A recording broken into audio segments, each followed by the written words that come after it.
Hello, welcome back. In this video, we will be examining whether your business can be turned into a franchise or not. Because many people think that any business can be turned into a franchise. But that's not true. So keep watching. So, in this video, I will talk about the points that you should check before you decide to go ahead and turn your business into a franchise.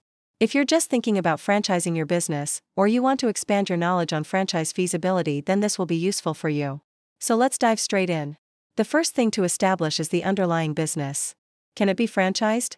And the reason why I say that is because not all businesses can be turned into a franchise. For example, a business that only operates seasonally, so maybe a Christmas tree farm, right? That's a business that has a very short trading period.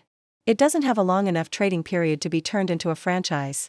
Also, a business that relies heavily on one person's expertise. So for example, a law firm or an architectural firm. Yes, they can be good businesses and they can make lots of money, but because they rely heavily on one person's expertise, they can't really be turned into a franchise because the person who buys the franchise will want that same level of expertise and it just won't be possible to replicate. Then there's businesses that are just too big to be franchised. So for example, a shopping mall.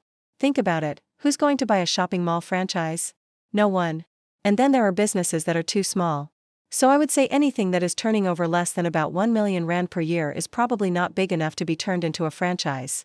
And the reason why it can't be turned into a franchise is because the franchisee, the person that buys the franchise, wants to see evidence that the business model works. So if you have only been in business for 2 years and you are only turning over around 600,000 rand per year, then it's not really going to inspire a lot of confidence in a potential franchisee. The next thing that you need to establish is whether your business has been systematized. So what do I mean by that? What I mean by that is that your business runs smoothly and it follows a process. So for example, your process for taking an order from a customer. How do you take an order from a customer?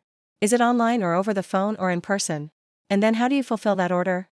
Do you drop ship it or do you have an inventory that you pick from? So you need to be able to map out all of the processes of your business and make sure that they are being followed. So if someone came along and they worked in your business for 2 weeks, then they could take over running that part of the business. That's what we call systematization.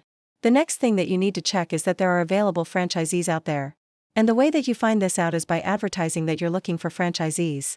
So put an advert in the local newspaper, put an advert on the back of a cereal packet, put an advert online, put an advert on the side of a bus.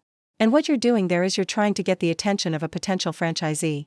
And if you get lots of responses, then it is a good sign that there are available franchisees out there that are ready and willing to buy your franchise. Next, you need to make sure that you have the support system in place to support a franchisee. So what do I mean by that? What I mean by that is that you need to be able to provide ongoing support to the franchisee.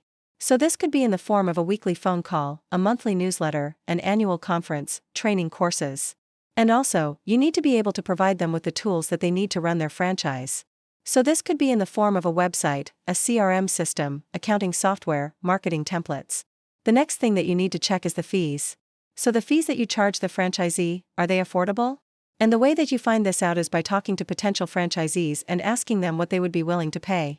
You also need to check that your business can be replicated. So can it be expanded easily into other areas? And the way that you find this out is by doing some research. So look online, look at where your competitors have got their franchises, look at where your customers are coming from. And finally, you need to check that you can design the franchise system. So you need to be able to write the operations manual, you need to be able to set up the training program, you need to be able to design the website. And the way that you find this out is by looking at other franchise systems and seeing what they do. If you found this video useful, then please follow us on our social media channels for more videos like this. See you soon.